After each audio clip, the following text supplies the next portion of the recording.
बोलिए राधा रानी की जय। ताली बजाइए और ब्रज में हंसिए जोर से। तो गिरिराज जी के मंदिर के सामने ही आपको बड़ी परिक्रमा मार्ग दिख जाएगा। कई भक्तगण हनुमान जी के दर्शन करके भी यहाँ से परिक्रमा शुरू करते हैं। परिक्रमा मार्ग में 3 किलोमीटर आगे चलने पर हमको ये संकर्षण कुंड के दर्शन होते हैं। पुछरी का लोठा मंदिर के दर्शन हमने आपको करवा दिए। ये उद्धव कुंड वो जगह है जहाँ पर उद्धव जी ने भगवान श्री कृष्ण की 16,000 रानियों को, 16,000 पटरानियों को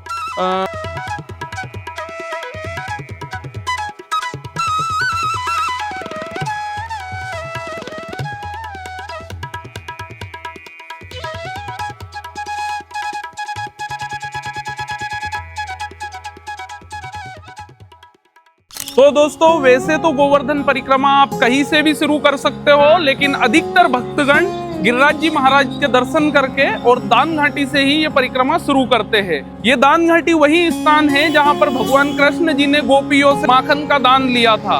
और ये आप मेरे पीछे देख सकते हो, गिरिराज जी महाराज का मंदिर बना हुआ है। द्वापर युग में भगवान श्री कृष्ण ने इंद्रदेव के प्रकोप से ब्रज को व ब्रजवासियों को बचाने के लिए इसी गोवर्धन पर्वत को अपनी तर्जनी उंगली पर उठा लिया था। तो चलिए गोवर्धन पर्वत की 7 कोस की यानी 21 किलोमीटर की परिक्रमा करते हैं।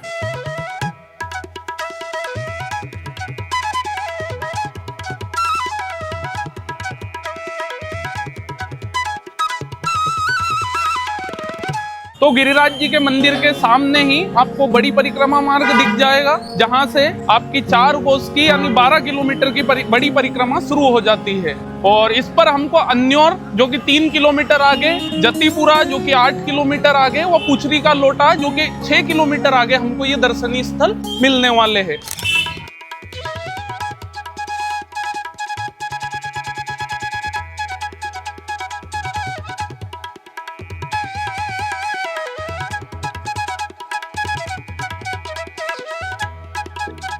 वैसे तो ब्रज की 84 कोस की परिक्रमा होती है पूरी ब्रज भूमि की, जिसका बहुत महत्व है, लेकिन ये गोवर्धन की जो 7 कोस की परिक्रमा है, इसका यहाँ पर बहुत ज्यादा विशेष महत्व है। तो चलिए हम अभी आपको हनुमान जी के दर्शन करवाएंगे, जो कि इसी परिक्रमा मार्ग पर हमको मिलने वाले हैं।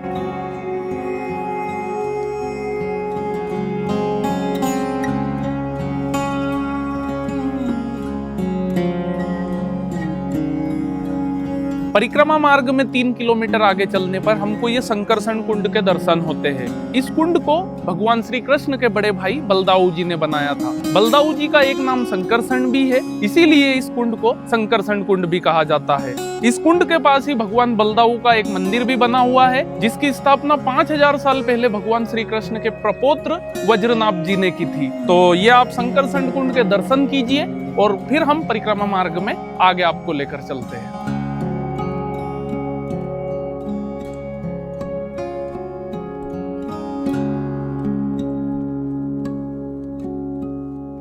तो अभी हम पुछरी का लोठा मंदिर पहुंच चुके हैं।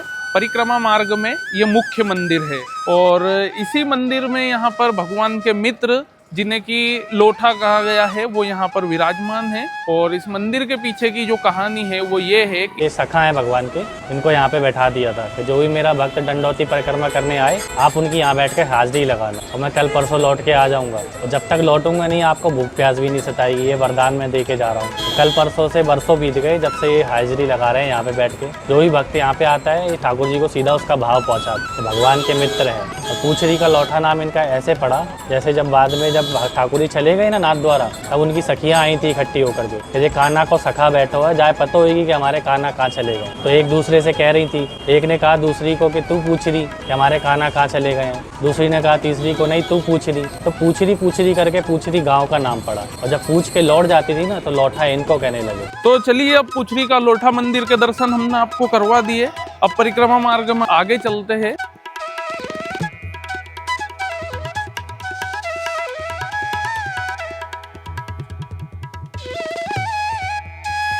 तो पुछरी का लोठा मंदिर से थोड़ा आगे चलने पर हमें श्रीनाथ जी के मंदिर के दर्शन होते हैं। ये श्रीनाथ जी का मंदिर भारत में 2 ही जगह विशेष मंदिर बने हुए हैं, एक जो कि नाथ द्वारा राजस्थान में है, और ये पुछरी का लोठा का आगे जो गोवर्धन परिक्रमा मार्ग पर एक मंदिर बना हुआ है। तो अभी हमने श्रीनाथ जी के दर्शन किए और आपको भी करवाए। अब परिक्रमा मार्ग में आगे बढ़ते हैं।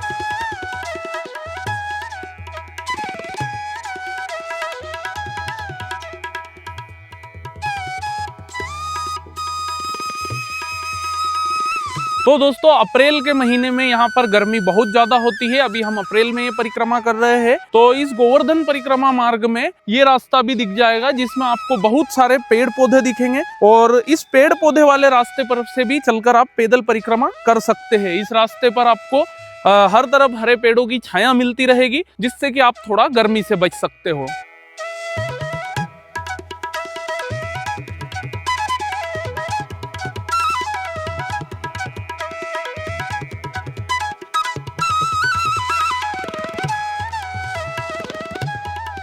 तो अभी हम परिक्रमा के आधे मार्ग पर है और हमको श्री चरण चौकी श्रीनाथ जी के मंदिर के दर्शन करने का सौभाग्य मिला। तो चलिए आपको श्री चरण चौकी श्रीनाथ जी के दर्शन करवाते हैं। यहाँ पर आपको इन पत्थरों के बीच से होकर ऊपर चढ़ाई चढ़नी पड़ती है, आप देख सकते हो। वैसे ये पत्थर नुकीले बिल्कुल नहीं है क्योंकि कंटिन्यू लोग यहाँ पर यात्रा परिक्रमा करते हैं, तो ये पत्थर बहुत चिकने हो चुके हैं। तो बारिश वगैरह में आए तो थोड़ा सा ध्यान रखें।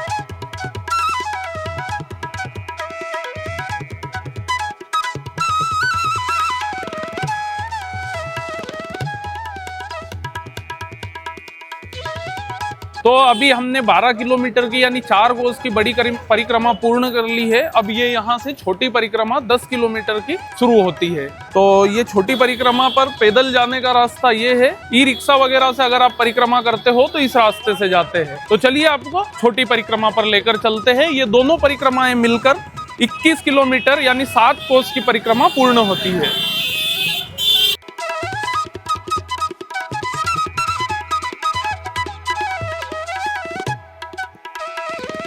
तो दोस्तों परिक्रमा करते समय ये विशेष सावधानी रखें। यहाँ पर जो ये बंदर वगैरह आपको दिखते हैं इनसे थोड़ा दूरी बनाए रखें। इनको खाने को दे तो थोड़ा सा दूर से खाने को दे, क्योंकि ये बंदर यहाँ पर बहुत ही शरारती बहुत ही बदमाश होते हैं। तो ये आपके पर्स मोबाइल जो भी वस्तु आप साथ में लेकर जाएं उनका विशेष ध्यान रखें, ये आपसे छिना सकते हैं। यहाँ पर परिक्रमा 3 तरीके से की जाती है। सभी लोगों की अपनी अपनी आस्था रहती है। कुछ लोग अपनी आस्था अनुसार दंडवत परिक्रमा करते हैं। इस परिक्रमा में 7 दिन का समय लगता है। अगर ये दंडवत परिक्रमा आप कर सकते हैं तो ये कीजिए, इसको यहाँ पर विशेष महत्व दिया गया है। दूसरी जो परिक्रमा होती है वो पैदल परिक्रमा होती है। तो पैदल परिक्रमा के लिए ये रास्ता आपका सेपरेट बना हुआ है, तो आप ध्यान रखिएगा कि इस रास्ते पर पैदल परिक्रमा करें, क्योंकि यहाँ पर जूते चप्पल के बिना परिक्रमा की जाती है और इस रास्ते पर आपके पैर गर्मी से बचे रहेंगे। एक रास्ता मैंने आपको पेड़ों वाला भी बता दिया है जो इस रोड से थोड़ा सा अंदर की तरफ चलता है, जहाँ पर आप गर्मी के समय में गर्मी से धूप से बचने के लिए उस रास्ते से भी परिक्रमा कर सकते हैं। एक रास्ता जो ये रोड बना हुआ है ये आप मेरे पीछे देख सकते हो, तो आप ई रिक्शा से भी परिक्रमा कर सकते हो। ये हमारे ई रिक्शा वाले भैया ई रिक्शा से परिक्रमा करने का क्या चार्ज है? एक सवारी अकेले ही रिक्शा लेके जाना चाहे तो कितना लेते हो? 400 रुपए, या फिर 400 रुपए में 4-5 सवारी भी हो तो 400 में ले जा सकते हो, पूरा परिवार हो साथ में तो।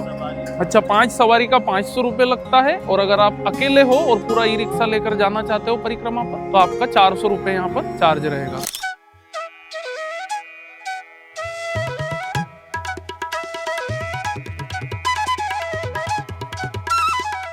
तो दोस्तों अभी हम छोटी परिक्रमा मार्ग में हैं और यहाँ पर हमें उद्धव कुंड के दर्शन हुए। ये उद्धव कुंड वो जगह है जहाँ पर उद्धव जी ने भगवान श्री कृष्ण की 16,000 रानियों को भागवत जी सुनाई थी, और ऐसा कहते हैं कि उन रानियों के आंसुओं से ये कुंड बना था, तो इसे उद्धव कुंड कहते हैं। ये आप दर्शन कीजिए।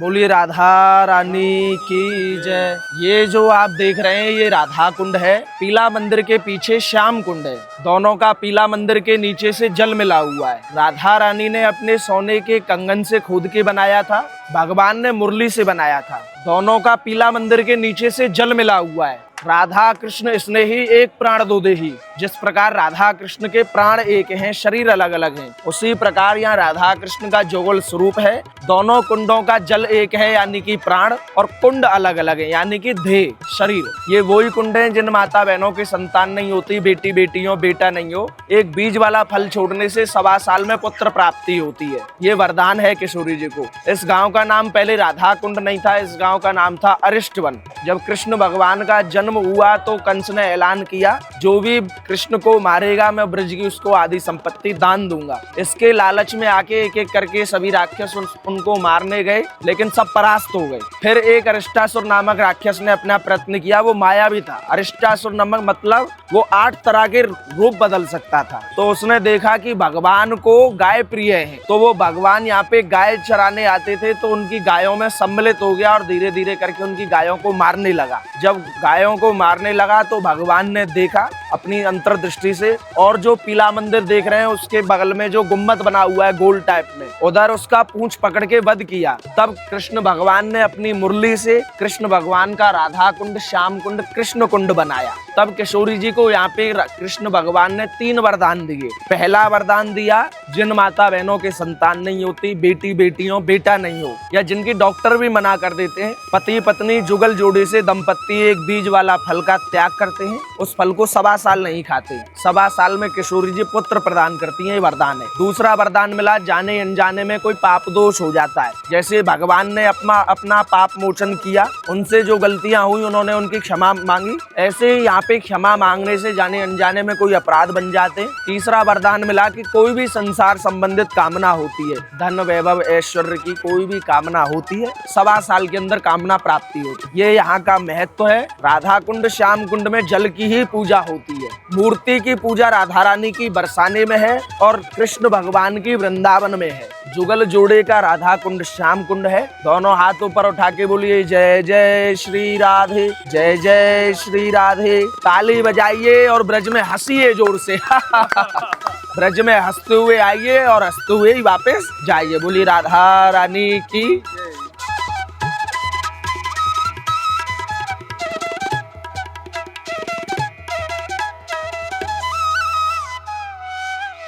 तो दोस्तों अभी परिक्रमा मार्ग में हम जो है राधा कुंड और श्याम कुंड के बाद अभी कुसुम सरोवर आ चुके हैं। तो आप कुसुम सरोवर के दर्शन कीजिए। इस कुसुम सरोवर के बारे में कहा जाता है कि कृष्ण जी राधा रानी से यहीं पर छुप छुप कर मिला करते थे। जब राधा रानी अपनी सखियों के साथ यहाँ पर आसपास फूल चुनने आया करती थी, तो कृष्ण जी और राधा जी इस जगह पर छुप छुप कर मिला करते थे, इसीलिए इस कुंड को कुसुम सरोवर नाम दिया गया। यहाँ पर आप जो मेरे पीछे छतरिया देख रहे हो, ये राजा सूरजमल जाट के बेटे ने बनवाई है। उनके पिताजी राजा सूरजमल जाट की याद में व उनकी 3 माताओं के याद में छतरिया बनी है। तो आइए मेरे साथ कुसुम सरोवर के दर्शन कीजिए, उसके बाद हम चलते हैं गोवर्धन परिक्रमा में थोड़ा आगे।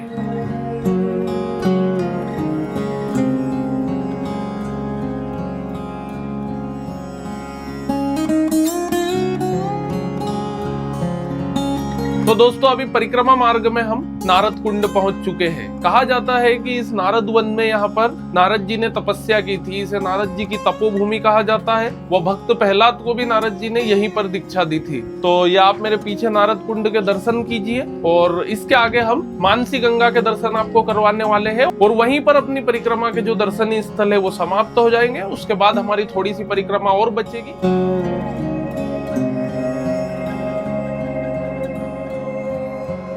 तो अभी हम परिक्रमा मार्ग में ये मानसी गंगा पहुंच चुके हैं। ऐसा कहा जाता है कि मानसी गंगा को श्री कृष्ण जी ने अपने मन से उत्पन्न किया था। तो आप मानसी गंगा के दर्शन कीजिए। तो ये अभी आपने मानसी गंगा के दर्शन किए। अब मानसी गंगा के दर्शन के बाद हमारी थोड़ी सी परिक्रमा और बची है। तो ये वीडियो हम यहीं पर समाप्त करने जा रहे हैं। उम्मीद करते हैं आपको वीडियो पसंद आया होगा व आपने भी हमारे साथ सभी दर्शनीय स्थलों के दर्शन करने का लाभ उठाया होगा। तो आप जब भी गोवर्धन परिक्रमा करें तो हमने आपको सभी सावधानियां बता दी है। यहाँ पर जो मंदिरों के खुलने का समय है, तो अधिकतर मंदिर यहाँ पर सुबह 5-6 बजे से लेकर तो 11-12 बजे तक खुले रहते हैं। कुछ मंदिर 1 बजे तक भी खुले रहते हैं और शाम के टाइम सभी मंदिर 4 बजे से लेकर 8, 9 व 10 अलग अलग टाइमिंग सबकी है, लेकिन 4 के पहले कोई सा भी मंदिर खुलता नहीं है। तो इन सभी दर्शनीय स्थलों से कई सारी पौराणिक कथाएं, कई सारी कहानियां जुड़ी हुई है। तो अगर आप ब्रज में आए, ब्रज भूमि में आए और यहाँ पर गोवर्धन परिक्रमा करें तो आप इन सभी दर्शनीय स्थलों के दर्शन जरूर करें। जय श्री राधे, जय गिरिराज जी।